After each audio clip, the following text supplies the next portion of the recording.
Hablan los doctores, un espacio con sentido de salud para conocer algo más que medicina. Con los doctores Eladio Hernández, psicólogo. Amaury García, neurocirujano. Y Nelson Rodríguez, pediatra. Hablan los doctores, el mundo de la salud en su más completa dimensión. Muy buenos días, hoy estamos integrados todos, el equipo de Hablan los Doctores. Doctor, una noticia, la noticia impactante. ¿Cuál será esa? Las elecciones del Colegio Médico, donde salió electo una persona que le va a hacer doler la cabeza a ustedes, el gobierno, puesto que esta persona es sumamente activa en términos de reivindicaciones. ¿Qué usted opina? No, realmente él concitó, el doctor Waldo Ariel Suero, concitó el apoyo de la mayoría de los médicos. Es una persona, creo que es la cuarta vez que sale presidente del Colegio Médico. Tiene una historia de trabajo gremial bastante activa y no creo que él, aunque en su discurso es un discurso de confrontación, yo creo que lo más conveniente es que el gremio de los médicos, conjuntamente con las autoridades de salud pública, pues tengan a bien pues encontrar caminos de avenencia para trabajar en conjunto por la mejoría del sistema de salud. Todo lo que tiene que ver con la parte asistencial, todo lo que tiene que ver con la parte de el recurso humano, los médicos, evidentemente que en ambos campos hay muchas cosas por hacer y yo creo que lo que más le conviene al país es que puedan trabajar, y más que el colegio médico, de acuerdo a la ley que crea el colegio médico, lo convierte en un ente de consultoría, asesoría de manera permanente del Ministerio de Salud Pública en materia de salud. Pienso que es el camino más importante que tienen que recorrer. Evidentemente que siempre hay reivindicaciones de tipo laboral que deben atenderse dentro de las posibilidades del país, de modo que yo creo que lo que más conviene es que ante la situación que tiene el país con respecto a todo este tema de problemas de salud grave que merman de una u otra manera, no solamente por un lado la vida de muchos pacientes, sino también situaciones de ausencia laboral, producto de enfermedad, en fin. Yo creo que lo que hay que trabajar para mejorar el sistema de salud, y para eso el Colegio Médico indudablemente que es un importante ente. Otra noticia importante es que la candidata de nuestro compañero Amaury García quedó en 10º lugar. En 10º lugar. Iban 10, eran 4. En cuarto lugar. Que quedó en cuarto. Amaury, buenos días, ¿cómo estás? Buenos días, ¿cómo están ustedes? Buenos días, amigos televidentes que cada día nos siguen. Fíjate que ayer, Eladio, cuando comentábamos sobre las elecciones del Colegio Médico, decíamos precisamente que el doctor Waldo Ariel Suero se perfilaba como el ganador y por mucho, y efectivamente así fue. Entendemos que el hecho de que el doctor Suero, que es su cuarta vez que va a dirigir al Colegio Médico Dominicano, haya tenido la aceptación masiva de los médicos, aquí sin bandería política, obviamente que aquí se va a tratar de sacarle filo al asunto, pero el doctor Waldo Ariel Suero es reformista, pero aquí se ha combinado sobre todo el interés de los médicos de encontrar... Pues un reformista típico. No, o sea, el doctor Waldo Ariel Suero es pediatra, es colega de Nelson Rodríguez Monegro.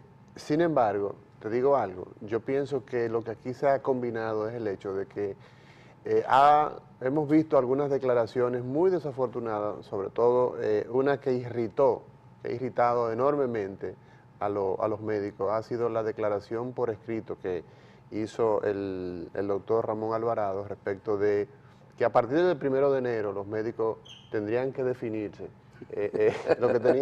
Lo que tenemos dos empleos entre uno u otro, y eso naturalmente que ha producido una necesidad de encontrar a alguien que sea su interlocutor. ¿Y quién mejor que una persona que ha demostrado que su método de lucha es la confrontación directa, irnos a las calles, irnos al Congreso? Y ya todos conocemos la historia del doctor Waldo Ariel Suero, que no le tiembla el pulso para plantearse las huelgas.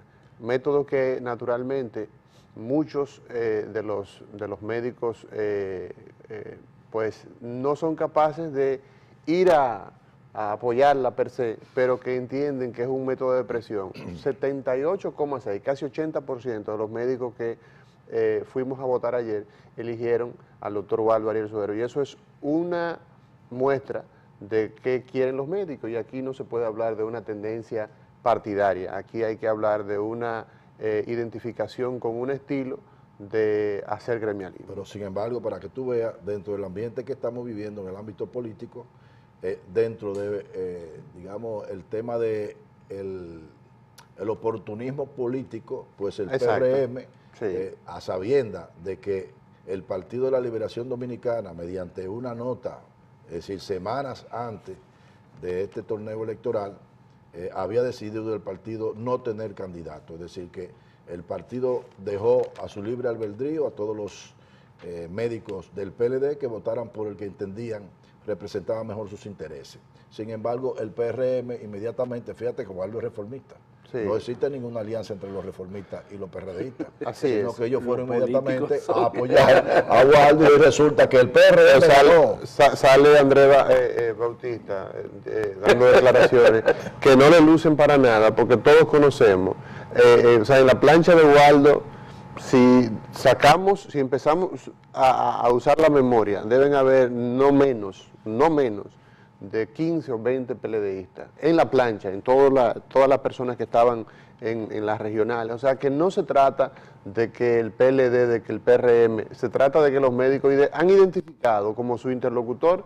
a una persona que tiene un método de lucha. A ustedes dos como que les duele ese. No duele el PLD realmente. No, bueno, a mí me duele mi organización, porque entiendo que dentro de los partidos del sistema es lo que mejor representa, pero sin embargo, te digo algo, el éxito de Waldo Ariel Suero, yo lo interpreto como la representación que los médicos quieren frente a los atropellos que ha tenido en esas últimas declaraciones que hacía mención, irritó enormemente. Si alguien hay un temor ahí, si alguien se considera dentro de los médicos como el jefe de campaña de Waldo Ariel Suero, esa persona, haces un encuentro entre los médicos, te va a decir que es Ramón Alvarado, porque encendió la mesa.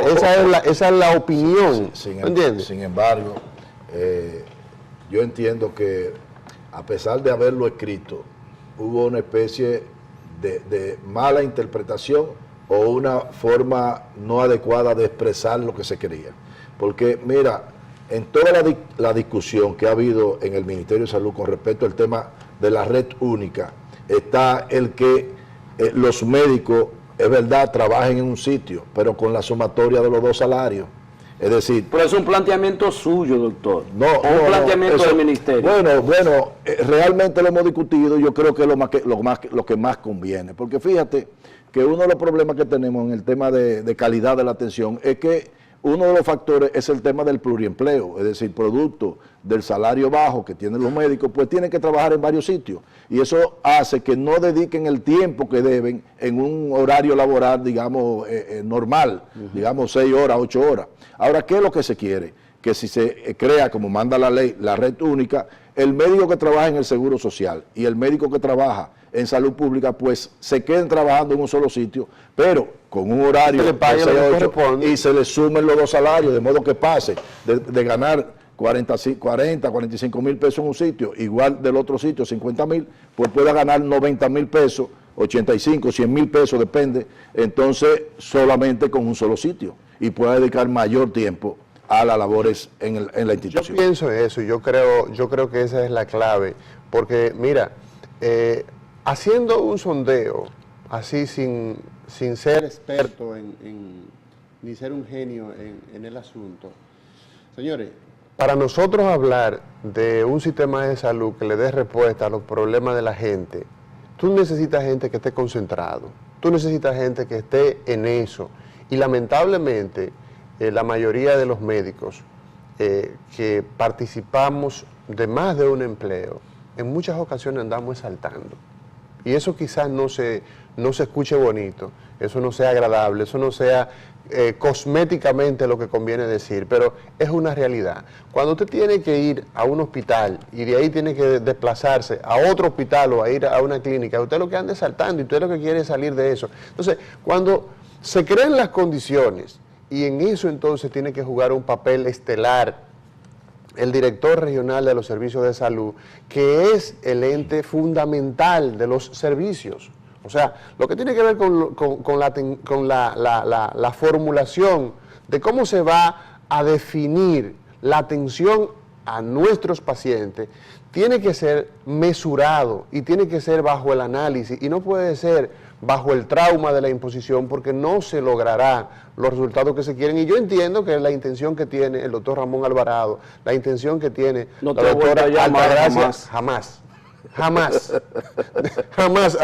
ha cogido una llamada. Después de esa conversación que hubo en la Z, jamás ha respondido a llamada, y es muy desafortunado. Yo creo que es necesario tomar todos los cabos, porque la actitud que tiene la ministra de Salud, la que tiene Alvarado y ahora el nuevo presidente del colegio, es en común de beneficiar el sector al cual representan. Entonces yo creo que esto, lejos de ir a un ring, que es lo que mucha gente entiende, yo creo que hay que tener los elementos suficientes para la mesura y beneficiar a la población. Hay una situación, Mauri, que hay que tener en cuenta. Fíjate, el sistema de salud está en un proceso ya dilatado de reforma, pero en los últimos tiempos, digamos que se ha acelerado todo lo que tiene que ver con el tema de separación de funciones. Implica en producir cambios de tipo culturales en la forma de trabajar en el sector salud. Y evidentemente que usted no puede hacer transformaciones de ese tipo al margen de los médicos, no lo puede hacer. Es decir, el cambio de actitud que tiene que producirse de parte del colegio médico no es verdad que se va a lograr a cambio de nada. Es decir, los países que han trillado el camino de la transformación en el sistema de salud han tenido que ir necesariamente de mano con los gremios, no solamente con gremios del médico, sino gremios de la enfermera, de bioanalista, en fin. Hay que ir con ellos, es decir, esas transformaciones tú tienes que hacerlas con la gente, no puede ser al margen de la gente. Y evidentemente que aquí ha habido un problema de bajo salario para el médico, que es una cuestión que hay que abordar. Si nosotros queremos mayor tiempo por parte del médico dedicado a la atención hospitalaria en el servicio público de salud, evidentemente que no va a ser a cambio de nada, sino que tiene que haber una mesa de diálogo que dentro de las posibilidades económicas del país y poniendo por delante de que el sector salud demanda de mayor inversión, pero también de mayor y mejor organización estructural y funcional, entonces evidentemente que hay que hacerlo de mano con los gremios. Esto no es una cuestión de tener posiciones de chantaje ni nada de eso, sino, primero, cuando se... Ni de posiciones tosudas. No, para nada. Hay que hacer un ejercicio de democracia. Exacto. Esto no es que llegó Waldo y que ahora el guerrillero sublevado le hace escarpada montaña de Quisqueya. No es así. Es que hay que sentarse a dialogar, a buscar el punto común que permita que la gente no se perjudique, que la gente se beneficie de tener un sistema de salud que dé respuesta a sus necesidades. Y entonces, Amaury sigue de vacaciones, puesto que la Universidad Autónoma de Santo Domingo sigue... Bueno, una expresión de la inconformidad que existe a nivel de gremios es precisamente el caso de la UAS. Mira, y eso que tú dices, Nelson, eso último que tú señalas, yo estoy absolutamente al conteste de lo que tú señalas. Para producir reformas, tú no puedes hacerlo. Mira lo que ocurrió en la Hispaniola. Se intentó y al final se logró imponer una religión, un estilo, y ¿qué trajo como consecuencia? Que se eliminó una etnia, se eliminó definitivamente, que los cambios deben ser lo suficientemente inteligentes como para incorporar y que las personas se sientan involucrados, que se sientan parte del proceso. Y los médicos y los pacientes son los actores principales en el sistema. Tú tienes que garantizar que la calidad de la atención se lleve, y estamos en un momento estelar, señores. Aquí necesitamos que por una vez y por todas, lo que corresponde a la atención primaria arranque, que inicie, que las personas sepan que tienen un médico primario, que la gente sepa dónde puede ir y encontrar solución, pero para eso necesita condiciones de trabajo, necesita ser supervisado, necesita responsabilidad, asumir su responsabilidad, y esto es holístico, esto es integral. Sabemos que el tema de las condiciones de salud no son las mejores, pero tenemos que poner cada uno el esfuerzo mayor para que esto sea posible. La UAS ayer 4 horas, las autoridades y el presidente, o mejor dicho, el comité ejecutivo de la Federación de Profesores de la universidad, la FAPRO-UAS, y no fue posible que en 4 horas se pusieran de acuerdo. Y hay reclamos muy fuertes, una pregunta, 40%. Mauro, y tú como profesor de la Universidad Autónoma de Santo Domingo. Ese es su 5º empleo. Sí. ¿Cuánto es el promedio de salario que tiene un profesor? Es muy diverso, varía mucho. Por ejemplo, tú puedes encontrar profesores que son a tiempo completo. O sea, nosotros tenemos profesores que tienen 40 créditos o más. Solamente le pueden pagar 40. Y dependiendo de la escuela, eso varía mucho. Tú puedes encontrar un profesor que gane, un ayudante de profesor que gane 20,000 pesos y un profesor ya a tiempo completo que gane 100,000 pesos o más de sueldo. Habitualmente el sueldo tope por docencia debe rondar los 110,000, 120,000 pesos como sueldo, digamos. Solo en la Universidad Autónoma de Santo Domingo. Pero el que tiene ese sueldo habitualmente vive en la universidad. Gente que entra a las 7 de la mañana y que sale a las 10 de la noche. Sí. Porque la docencia no paga. Ahora, mire, doctor, tú encuentras personas que son médicos, por ejemplo, en el caso mío, que nosotros tenemos un tiempo parcial, que tú vas y da neurocirugía, da una sección, da 2 sesiones, yo tengo 2 sesiones de neurocirugía, y eso obviamente que me consume en la semana, me consume 4 horas, por ejemplo. Entonces, varía mucho. Tiene práctica también. Sí, pero exacto. En el Instituto de Patología. En el Instituto de Anatomía. Pero la mayoría de los profesores de la universidad tienen sueldos por debajo de o sea, dan 40 horas de crédito, terminan sin garganta, y entonces la realidad es que José Ramón Peralta ha dicho que no hay dinero para salud, no hay dinero. La UAS entonces se va a, hoy concluye ese proceso de paro que comenzó el martes, pero hoy concluye con una asamblea, y de lo que resulte de esa asamblea, entonces va a ser la suerte de este semestre, que ya está al final. Entonces, yo creo que hay que tratar de ver cómo buscamos la vuelta, porque los estudiantes ya prácticamente nosotros tenemos que en 2 semanas hemos concluido necesitaríamos 2 semanas o 3 de calendario académico para concluir este semestre, entonces los estudiantes estarían enganchados. Y eso, bueno, obviamente que yo respeto y estoy de acuerdo con los reclamos, pero necesariamente hay que buscar la vuelta de que los estudiantes, el pueblo no se perjudique. No sean afectados. Es decir, porque estamos hablando, bueno, el tema es que la más de las veces, cuando se hacen estos procesos huelgarios, pues se toma una población de rehén, como dicen. Es decir, pagan la coaba o la java, como dicen, digamos, las personas a las que esa institución está dedicada a darle el servicio. Pero lo importante es que pueda lograrse, digamos, un avenimiento y que pues cuando se sientan en la mesa de negociación, evidentemente que ambas partes ceden, si no, no es negociación, no es cuestión de imposición. Exacto. Porque la realidad, digamos, se impone a lo que pudiera pensar cualquiera. Dicen que nadie está obligado a lo imposible, sí, pero dentro de eso siempre hay cosas que se pueden hacer.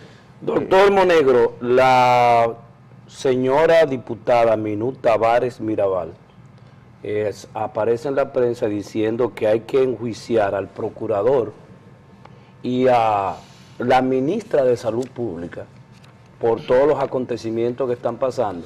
Y a eso se le agrega, doctores, que Salud Pública ha dicho que se está preparando para la llegada de otro virus que es el Zika con Z. ¿Qué opinión le merece todo esto? Bueno, el tema es que es un virus que es transmitido también por el mosquito Aedes, que se detectó desde hace unos años reciente, algunos casos fuera de su hábitat natural, que es África, Uganda, por esos países. Precisamente de ahí viene el nombre de Zika, la fiebre de Zika, porque se detectó en unos monos de un área geográfica de Uganda que se llama Zika. Entonces, el tema es que ya esa enfermedad se ha detectado en Brasil y en Colombia. Y nosotros tenemos, digamos, un manejo muy fluido, sobre todo con Colombia. Ya vienen sin visa aquí los colombianos. Exacto, y entonces si está ahí, evidentemente que ha de estimarse que en cualquier momento podemos tener la enfermedad en República Dominicana. La preparación para el Zika no es otra cosa que la preparación para el dengue, no es otra cosa que la preparación para el chikungunya. En definitiva, de lo que se trata es controlar el mosquito, y para controlar el mosquito, pues eliminación de criadero. Ahora, evidentemente que con eso se ha fracasado en República Dominicana y en Latinoamérica en sentido general. No se ha podido controlar el mosquito, y por eso ustedes ven cómo todo Centroamérica tiene una cantidad enorme de casos de dengue, muy superior a lo que tiene la República Dominicana. Pero evidentemente que a mí me parece que en la República Dominicana, por el tema de registro, hay una subestimación de la cantidad de dengue que hemos tenido. Es decir, nosotros tenemos un sector de salud que tiene sus sectores, pero no es verdad que se captan por notificación todas las personas que pudieran tener dengue que van a los servicios privados de salud. De modo que la cifra de 11,000 y pico de casos, evidentemente que está por debajo de lo que realmente tenemos en la República Dominicana. Y eso de una u otra manera magnifica el tema de la letalidad que tenemos en la República Dominicana. Es decir, lo más probable es que en República Dominicana pudiera haber, qué sé yo, 20,000, 30,000 casos de dengue, porque hay un subregistro. Y como hay una parte de la enfermedad importante que es ligera, es decir, una enfermedad con fiebre, síntomas leves, incluso infección inaparente, pues eso nos van a buscar servicios de salud. De modo que esa es una situación, a diferencia, por ejemplo, de los otros países que pudieran tener mucho mejor registro de las notificaciones, dado que tienen sistema de salud mucho más unificado que el nuestro, donde no hay tantos subsectores.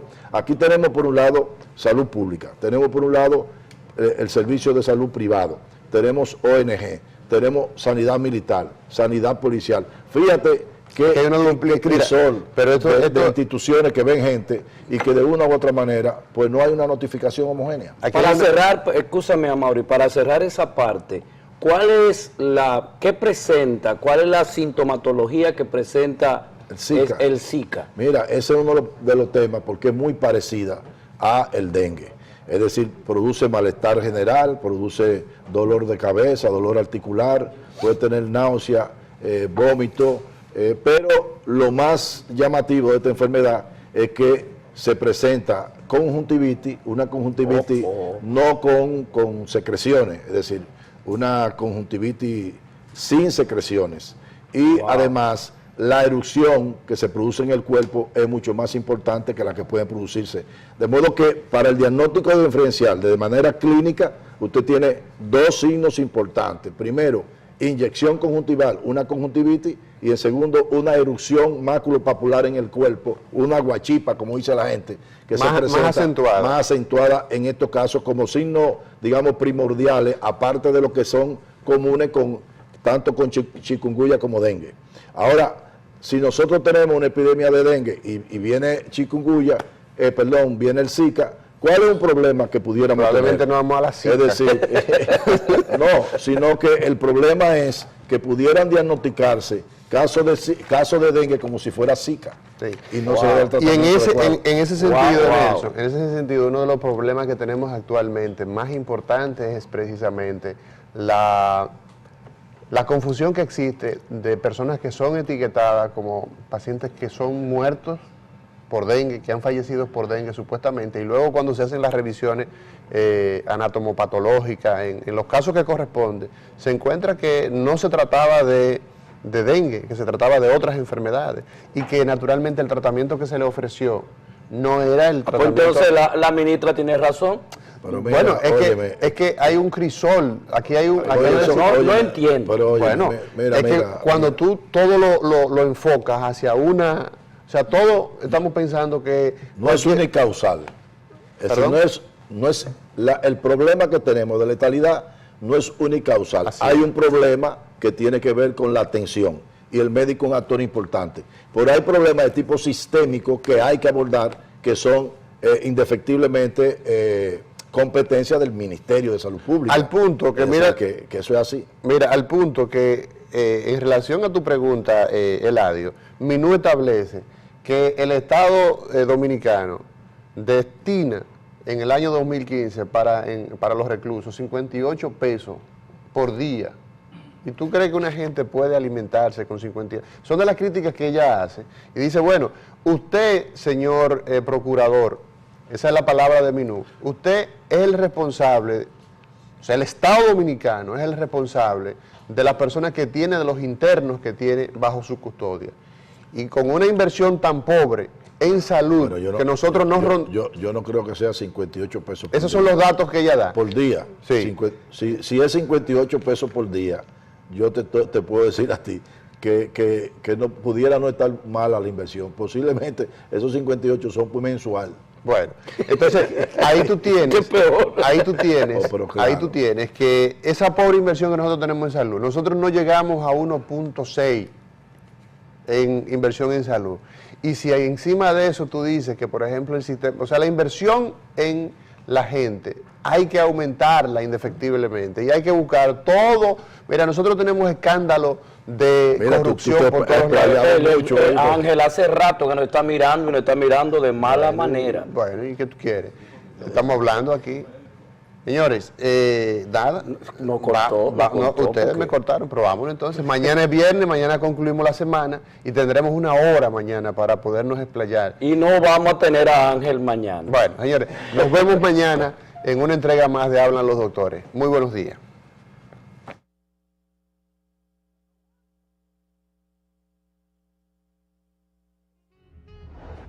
Hablan los doctores, un espacio con sentido de salud para conocer algo más que medicina.